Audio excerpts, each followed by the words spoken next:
So friends, ఈ వీడియోలో geography సబ్జెక్ట్లో భాగంగా ఒక ఇంపార్టెంట్ టాపిక్ని చూద్దాము. Rivers and their origin place, ముఖ్య నదులు వాటి యొక్క జన్మస్థలం ఏంటో చూద్దాము. గంగా రివర్ గంగోత్రి గ్లాషియర్లో జన్మిస్తుంది, ఉత్తరాఖండ్ రాష్ట్రం.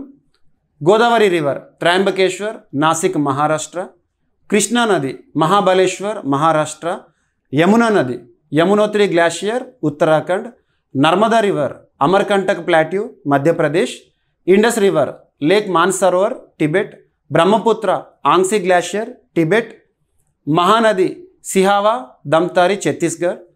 కావేరీ నది తాల్ కావేరి, కర్ణాటక. తపతి లేదా తాపి సత్పురా రేంజెస్లో జన్మిస్తుంది, మధ్యప్రదేశ్. సట్లెజ్ నది Rakshastal, Tibet. Ghaghra river Mapchachungo glacier, Chambal river Janapav hills, Madhya Pradesh. Son నది అమర్కంటక్ ప్లాట్యూ, మధ్యప్రదేశ్. నేపాల్ హిమాలయస్. దామోదర్ నది చోటా నాగ్పూర్ ప్లాట్యూ, జార్ఖండ్. సుబర్ణరేఖ రాంచీ ప్లాట్యూ, జార్ఖండ్. ఈ వీడియో కనుక నచ్చితే లైక్ చేయండి, మీ ఫ్రెండ్స్ అందరికీ వీడియో లింక్ని షేర్ చేయండి, మన ఛానల్ని సబ్స్క్రైబ్ చేయండి. Thank you.